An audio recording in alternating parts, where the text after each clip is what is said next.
So I've already drawn my picture of my rectangular solid. Notice I labeled the sides on the base, both S, because it has a square base, so they are in fact equal. And it started talking about volume, so I wrote the volume for this particular one was side times height. That's not always the case. Usually it's length times width times height, but you know that. And so I have my first equation, and then the second one, the secondary equation, is talking about surface area. So for this particular one, I would have 4 of these sides, which are all S times H. And then I'd have the top and bottom, which are identical, and they're both squares. So there's my surface area formula, and I'll be able to substitute the 150 in for that. And so now the question is, which variable would be the easiest to get by itself? I'm thinking H because I have 2 versions of S, an S squared and an S. So let's get H by itself. So I'll subtract the 2S squared over, and then I'll divide everything by 4S. Let's see what we have. So here I have H, and now I'm going to plug that into my volume formula in place of the H. This is a 75 over a 2S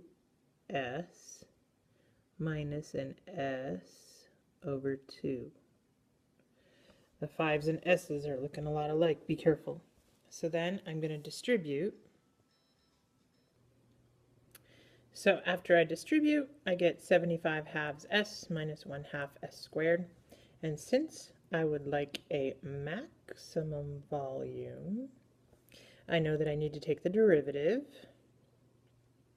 So I'll have 75 halves minus 3 halves S squared. And I'll set it equal to 0. I won't have to worry about it being undefined because there isn't any variables in the denominator. So when I set it equal to 0, I get, well, this hocus pocus that boils down to S being positive 5 because I can't keep negative 5 because the side length couldn't be negative. So now that I have S, I can plug it back in to get H. So I would have 75 over 2 times 5 minus 5 halves,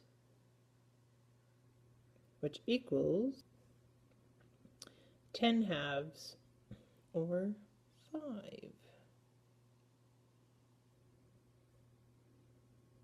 So now I have the dimensions of my rectangular solid. So 5 by 5 by 5. Doesn't usually work out that way. It's magic!